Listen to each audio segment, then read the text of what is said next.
And I guess the question that wisdom asks us, isn't it, is how do we decide how to live?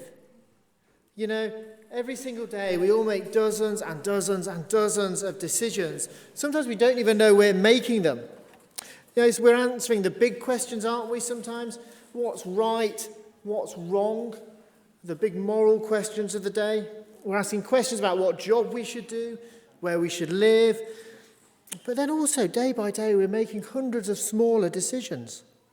Should I bother replying to that email or just let it drift away? Should I clean the bathroom or the kitchen before people come over? Do I paint the sky this blue or that blue on my picture? Should I go to bed or watch a film or read a book or just sit and scroll through Facebook in the evening? You know, all of these questions are the kind of questions which wisdom revolves around. These are the kind of questions which I hope we'll see that Proverbs itself speaks into. And Lindsay has done a great job of starting us to think through some of those things.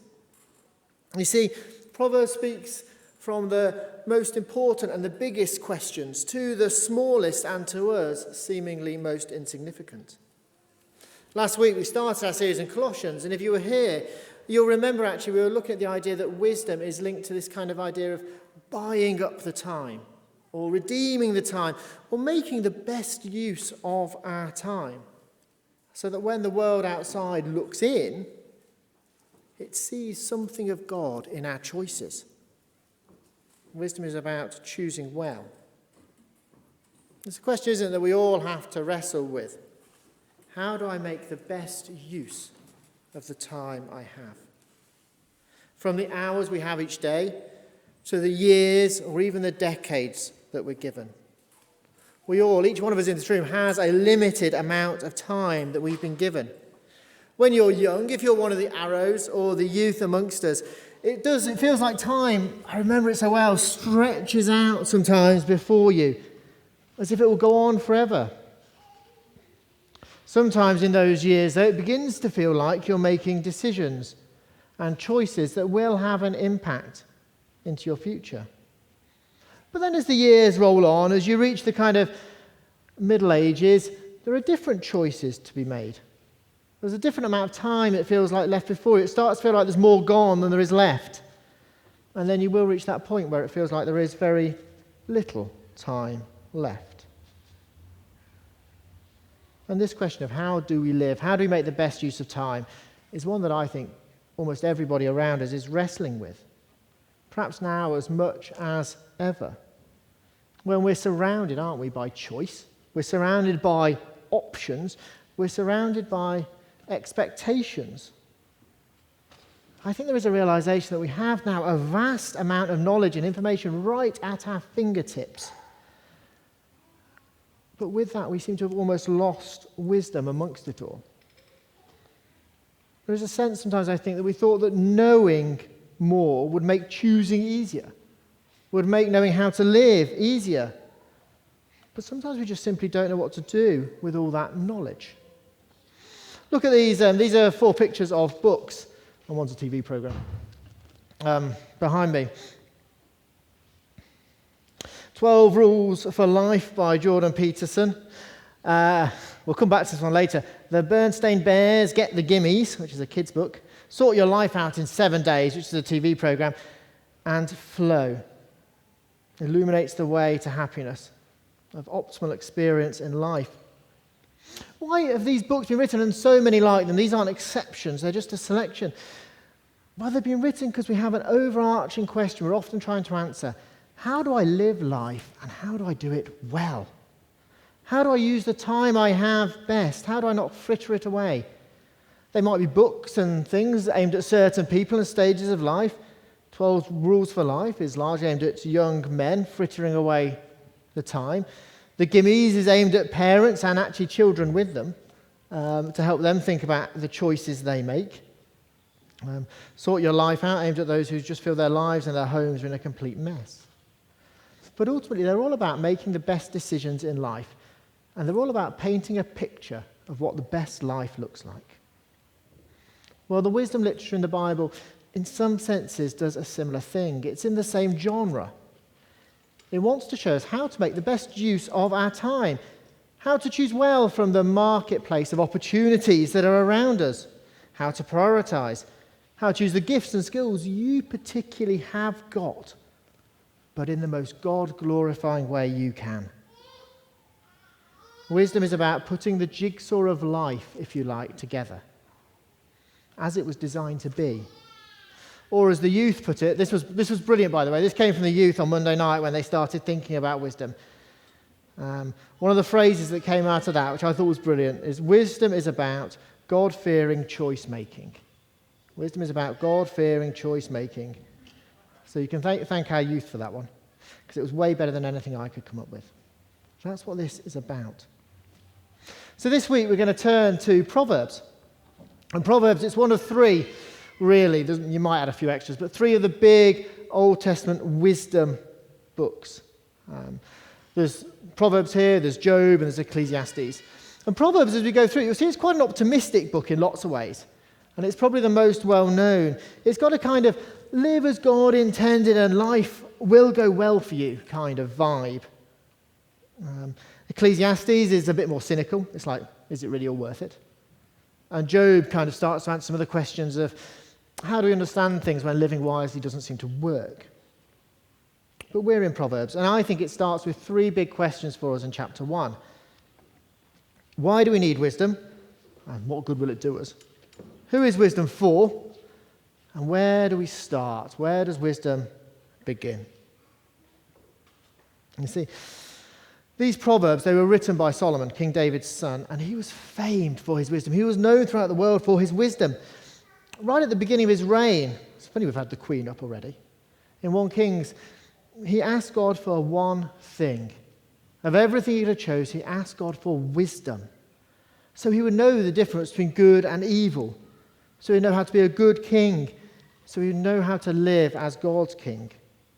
And what we have here for the most part is Solomon's wisdom for life, as God revealed it for him. So firstly, why do we need wisdom? What will wisdom do for us? Scan your eyes down that passage in Proverbs, those first 7 verses. What do you see about what it says as to why we need wisdom? And if you've got one of the sheets in front of you, there are some things to unscramble, which are some of the reasons from this passage. Let me list just some of them that come up as you scan your eyes down.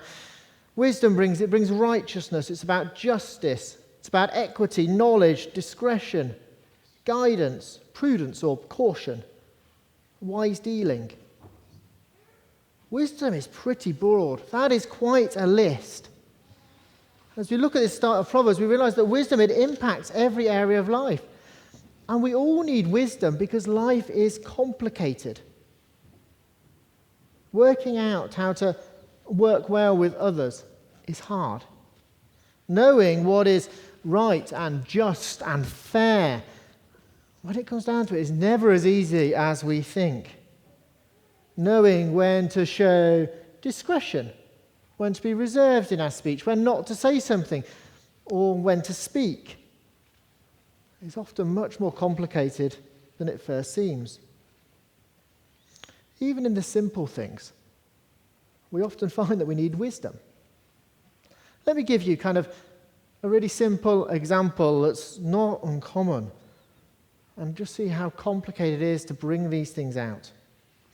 Imagine you're sat in the evening, it's a Friday evening, and a friend texts and asks if they can pop over because they've just had a blazing row with their family.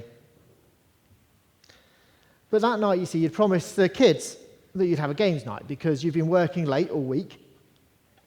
And to be honest, the coming over after a blazing row had become a bit of a regular thing. It happened most Friday nights for the last 6 weeks, and it doesn't seem to be changing.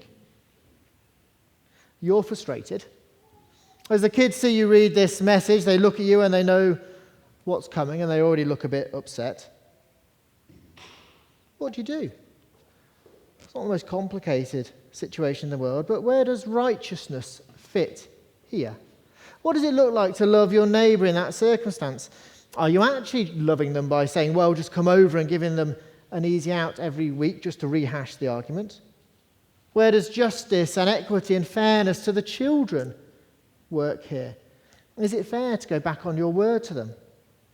Even if you invite them over to join in, you're taking your time and your focus away from the family. One way or another, you're going to upset someone. It's not a massive decision. It's not one of those huge things that you feel is going to reverberate through the years and through life. But it needs, even the simple things, need real wisdom. And in that moment, questions of all these things we see in Proverbs, of wise dealing, of righteousness, of justice, of equity, they're all at play, even in those moments. How to live life is difficult. Knowing what is right, knowing what is just, knowing how to be fair is often nowhere near as easy as we like to think or as we often make out. More often, aren't we? We're drawn often to the easy simplicity. So we try and focus on just this, or focus on one angle or one aspect of something. We make one part of life the dominating priority. We reduce things to a single issue. But true wisdom recognizes the complexity of life. And growing in wisdom makes you better able to live in the world. It helps you make better decisions amongst the complexity. It means that you can use the gifts, the skills, the relationships that God has given you better. You can use them more for His glory and more in a way that honors Him all the more. Wisdom is about how we put the jigsaw of life together. It involves instruction, it involves understanding, it involves knowledge, it involves guidance, both personal, but also together as a community. It reaches into the past to those who have gone before and have learnt, and we can watch. And it reaches across the world to other cultures who have explored these things too. We need wisdom so we can live life as God intended it, making the best use of all the gifts and skills He's given us, of the time that He's given us. We need wisdom because we live in a complex world. That's why we need wisdom. But we also live, don't we, in a changing world. Life moves on. Different stages need different things. The Queen, as we were thinking earlier, needs different things. Wisdom looks different to her than it does to me, than it does to many of you. Which takes us to our second question: who needs wisdom? Who needs wisdom? Well, wisdom is for all of us. Sometimes we can be drawn into thinking that wisdom is for clever people, or people who work with their heads more than their hands, or those who have to make especially complicated decisions. And they do need it. But again, scan your eyes back through those 7 verses at the beginning of Proverbs. Who does it say that wisdom is for? The simple, the young, the wise. And by virtue of the fact these are Solomon's Proverbs, even for kings, and in our day, queens. From the most simple to the most wise. From the youngest child to the oldest, wisest person you can think of. Wisdom is for every person in every stage of life. Because each stage of life brings its own challenges and choices. And the wisdom we'll look at over these coming weeks speaks to them all. Arrows, the youth, the young amongst us, look at verse 4. Look at verse 4. To give prudence to the simple and knowledge and discretion to the youth. If you're one of the younger ones amongst us, you are at that stage of life where you will be getting more freedom to do what you want, to do as you choose. Mum and dad don't now tell you exactly what to do all the time. They're not with you looking over your shoulder at every moment. You're given more freedom to go, to choose who you spend time with, aren't you? You're often maybe starting to get to that point where you're given your own money and you need to choose how to spend it. You will need wisdom to navigate the life ahead of you. And when you're young, when you're at that stage of life, growing in knowledge and learning, knowing when to speak and when to act and when not to becomes really, really important. From Proverbs, that's the idea of prudence. It literally means something like caution. When you're young, one of the things you will learn, and you have to learn, is often to act that bit more slowly, to be a bit less certain than you might be instinctively. It's not just for the young. All of us could probably grow in those things, to be honest. But there is a real wisdom for the youth in that. There is real wisdom in being slow to speak, to have caution in the words that we use and the decisions that we make. There's real wisdom in recognizing our uncertainty in what we know and how we've thought about things.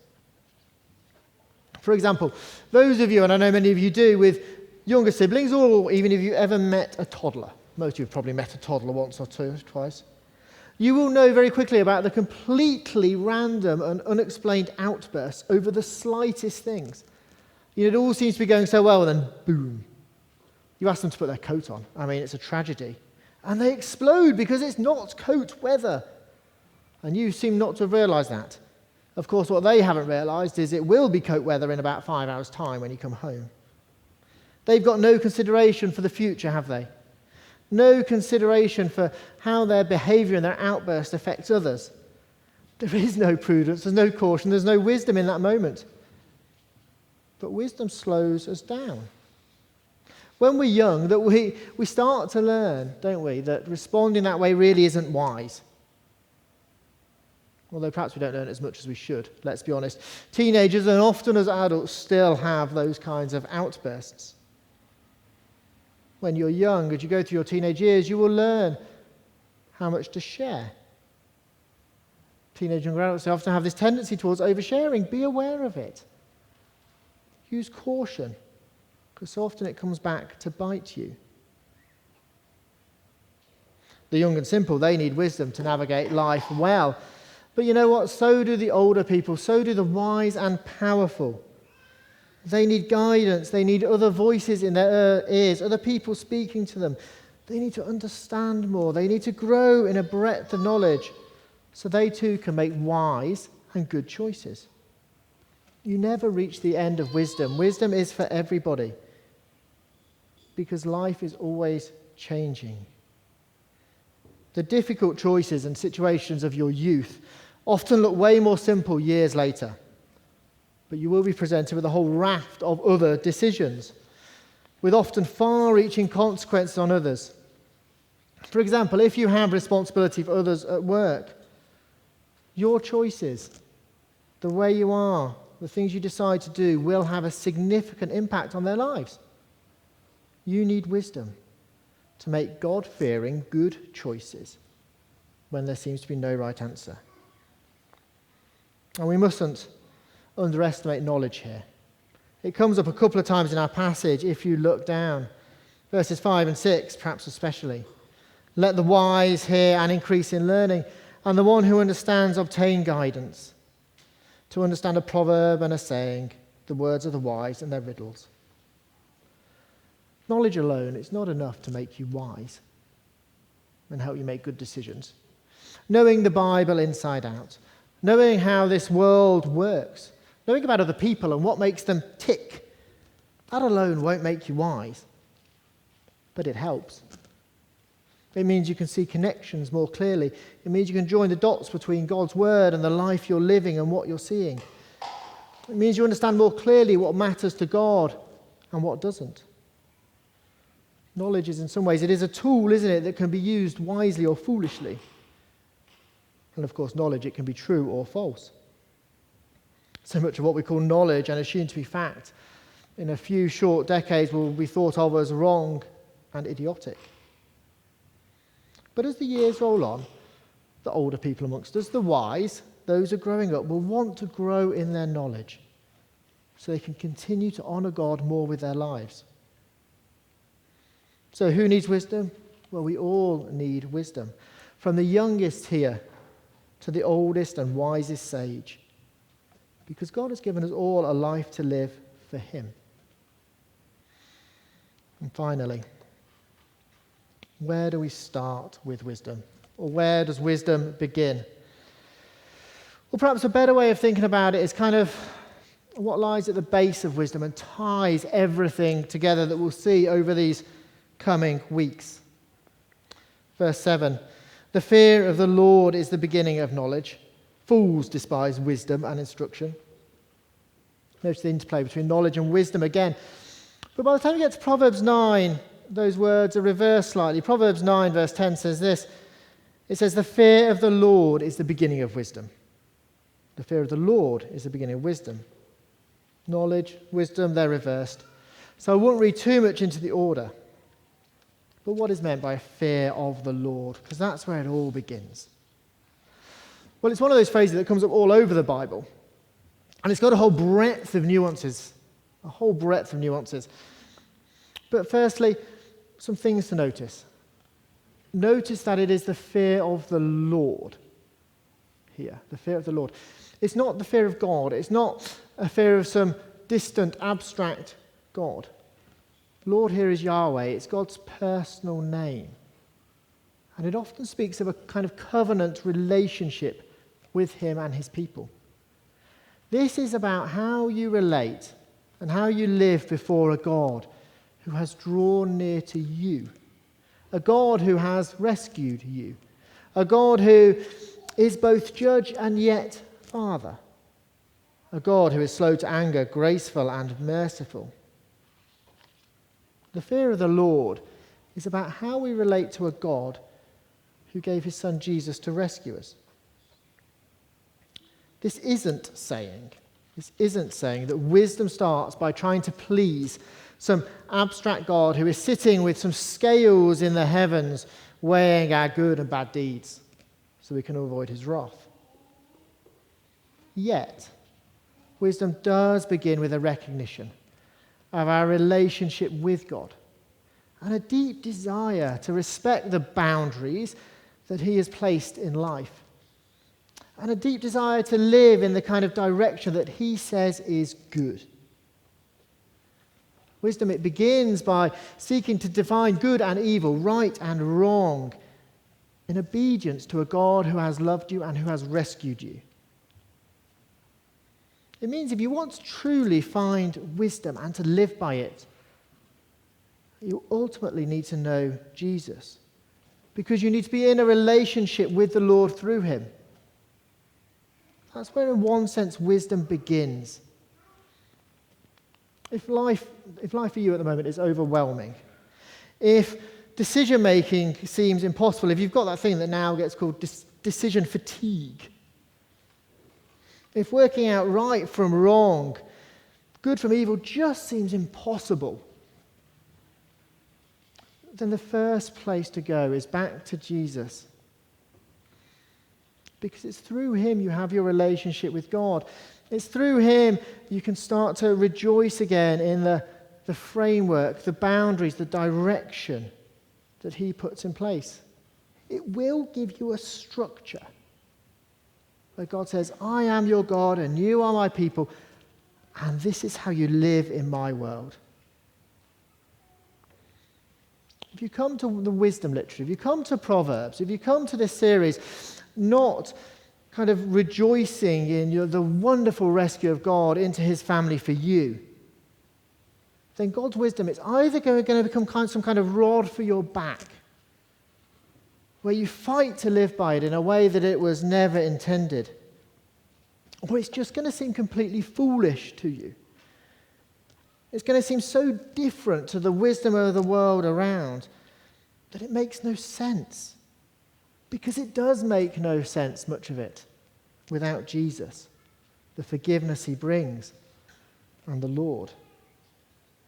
Wisdom begins by recognizing that all knowledge is ultimately rooted in God, and all knowledge that stands against him isn't really true knowledge.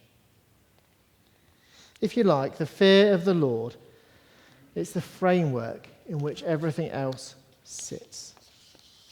It provides both the boundaries in which wisdom chooses and its direction of travel. Let me give you an example from one of those books earlier. There we go, this book. This book is the Berenstain Bears. They're very popular in the States, less popular over here, and a bit aged now. But kids' books are great for looking at wisdom. They're great for looking at wisdom. And this is a book called The Berenstain Bears Get the Gimmies. It's quite fun.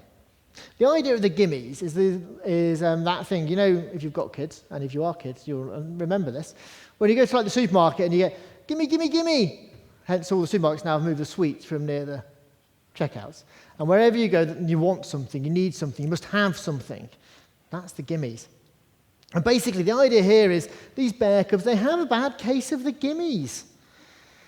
They go to the supermarket and the little bear cubs are like, gimme, gimme, gimme. Granny and Grandpa come over later in the day and they're like, what you bought me, what you bought me, what you got? And the idea is, basically, Mama and Papa Bear, they feel really bad because everybody is looking in at the supermarket, watching their kids have this tantrum on the floor. And they're really embarrassed. And they're like, well, what do we do? How do we fix this? How do we solve our problem? Well, they decide on this solution, this wise solution, to basically agree in advance with the bear cubs that they can have one thing if they behave. So they behave really well all around the supermarket, they can have one little thing at the end. That's the idea. And in a sense, it seems wise, doesn't it? And let's be honest, most of us have tried such tricks. They sometimes work. And it's not the plan in this book that's the problem. The problem is what it's rooted in. It's the framework in which that decision has been made. You see, the book, which is Christian, wisdom doesn't begin with a fear of the Lord. It's not rooted in trying to honor him. It's not about helping the cubs to grow in their righteousness, in their kind of sense of fairness, in their discretion, in their love for others. The wisdom of this book is rooted in and begins with a fear of other people. Its wisdom begins with how we're seen and thought of by everyone else who sees this behavior. That's the primary problem, that other people are seeing this tantrum and you feel embarrassed. And let's make sure the kids aren't embarrassing. What that means is when you get to the very end of this book, there's a really disturbing couple of pages where the cubs, they've learnt their lesson, they go to the supermarket and they leave it beautifully behaved, sucking on their little lolly that they've been given as a reward. But as they go out, they're looking over their shoulder at, believe it or not, some other cubs from another family having a really bad case of the gimmies and having a tantrum on the floor, going, I want sweets. And sister cub looks over her shoulder and says, what outrageous, disgraceful, embarrassing behavior. May we leave? And brother cub says, yeah, let's get out of here. What seemed like a wise parenting approach hasn't helped the cubs grow in godliness, but in some way cemented their sin. They haven't become more graceful, wiser, and gentle towards others, more aware of their own sin and their need of Jesus, but they've actually become more self-righteous, more proud, and they've started seeing the sin in others and not themselves. Their parents' wisdom didn't begin with a fear of the Lord, with his framework, his priorities in life, but a fear of people. And so their wisdom, however well intended, became folly. What's the basis of how we make decisions? What lies behind them? What are our priorities when deciding good from evil? Well, if we want to live a wise life, if we want to grow in wisdom, then we need to start from a place of fear of the Lord. From a place of going, God is God. He has all knowledge. He created everything and he defines good and evil. And I'm not going to push against that. I'm not going to try and construct knowledge of wisdom and a way of living which doesn't respect his boundaries. But instead, I'm going to seek to live, to choose, to understand, respecting his boundaries, honoring them, not pushing against them. I think my hope and prayer for us as we look through the Proverbs is we'd grow ultimately more and more in our fear of the Lord, that we'd want to live his way more and more. We'd feel the pull of the world's wisdom less and less, and we'd find a joy and a freedom in seeking a wisdom that isn't our own, that is God's wisdom. Godly wisdom reaches into almost every area of life. It has a trajectory and priorities that are set by God. It aims for righteousness, justice, equity, prudence, and it's for us all, from the youngest to the oldest.